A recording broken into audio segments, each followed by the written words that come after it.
Opinion টাইমসে আপনাদের সকলকে স্বাগত। আমি এআই সাহেব রয়েছি আপনাদের সাথে।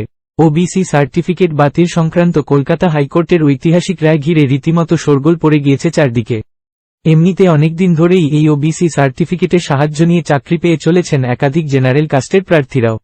অনেক সময় দেখা যায় জেনারেল কাস্টের প্রার্থীদের প্রাপ্ত নম্বর এই সমস্ত অনগ্রসর শ্রেণীর মানুষদের তুলনায় অনেক বেশি হয়। কিন্তু কোটা সিস্টেম অনুযায়ী জেনারেল কাস্টের প্রার্থীরা নির্ধারিত নম্বর না পাওয়ার জন্যই তারা চাকরি থেকে বঞ্চিত হয়ে যান। তাই এই অভিযোগ নিয়ে বহুদিন ধরেই মামলা চলছিল আদালতে।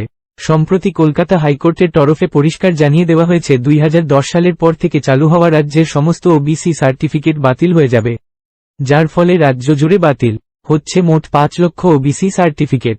কিন্তু একই সাথে আদালতের তরফে আশ্বস্ত করে জানানো হয়েছে ইতিমধ্যে এই শংসাপত্র ব্যবহার করে যারা সংরক্ষণের সুবিধা পেয়েছেন এই নির্দেশে তাদের ওপর কোন প্রভাব পড়বে না, এমনকি এই শংসাপত্র ব্যবহার করে যারা চাকরি পাওয়ার প্রক্রিয়ায় রয়েছেন নিশ্চিন্তে থাকতে পারেন তারাও। তবে নতুন করে কেউ আর এই শংসাপত্র চাকরি পাওয়ার প্রক্রিয়ায় ব্যবহার করতে পারবেন না। এই লক্ষ লক্ষ ওবিসি সার্টিফিকেট বাতিলের কারণ হিসেবে কলকাতা হাইকোর্টের ডিভিশন বেঞ্চের দাবি ছিল 2010 সাল পরবর্তী ওবিসি সার্টিফিকেটগুলি নাকি বৈধ নিয়ম মেনে ইস্যু করা হয়নি। জানা গিয়েছে আবেদনকারী অমল চন্দ্র দাস, নীলমাধব কর্মকার, আত্মদীপ এনজিও এবং পূর্বী দাসের দায়ের করা পিটিশনগুলি 2010 সালের মার্চ মাসে এবং 2012 সালের মে মাসের মধ্যে নির্বাহী আদেশের মাধ্যমে মোট 77টি শ্রেণীকে ওবিসি হিসাবে ঘোষণা করার ক্ষেত্রে রাজ্য সরকারের সিদ্ধান্তকে চ্যালেঞ্জ করেছিল। এছাড়াও এই আবেদনকারীরা পশ্চিমবঙ্গ অনগ্রসর শ্রেণী এবং তফসিলি উপজাতিদের দেওয়া অতিরিক্ত পরিষেবা এবং পদগুলিতেও শূন্যপদ সংরক্ষণ আইন 2012 এর কিছু বিধানকেও চ্যালেঞ্জ করেছিল।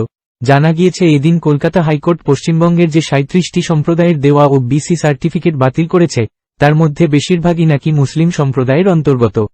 বিগত 22 মে বিচারপতি তপব্রত চক্রবর্তী এবং রাজশেখর মন্থার একটি ডিভিশন বেঞ্চ ওবিসি হিসাবে 77টি ধারার স্বীকৃতি এবং শ্রেণীবিভাগকে চ্যালেঞ্জ করে জনস্বার্থ মামলার এই ঐতিহাসিক রায় দিয়েছে। এখন এই পর্যন্ত।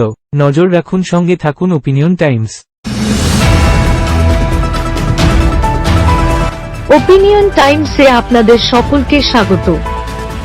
পশ্চিমবঙ্গে এই প্রথম বাংলা নিউজ পোর্টাল। আমি এআই দিয়াসিনী, আর আমার সাথে আছে আমি এআই আদিত্য। রাজনীতির ডান থেকে বামের সব খবর আমার সাথে। আমি এআই ঐশানী। খেলা থেকে বিনোদন, সঙ্গে থাকবে সেলিব্রিটিদের কুটকাচালির খবর। আমি এআই সিদ্ধার্থ। বাজার অর্থনীতি থেকে রাজনীতির ওঠাপড়া, কুর্সি বদলের সব খবর আমার সাথে। আমি এআই দীপ্তি, থাকবো আপনাদের সাথে। সত্যের উদ্ঘাটন, নিরপেক্ষ বিশ্লেষণ, সঠিক খবর প্রদান। সঙ্গে থাকুন, দেখতে থাকুন ওপিনিয়ন টাইমস।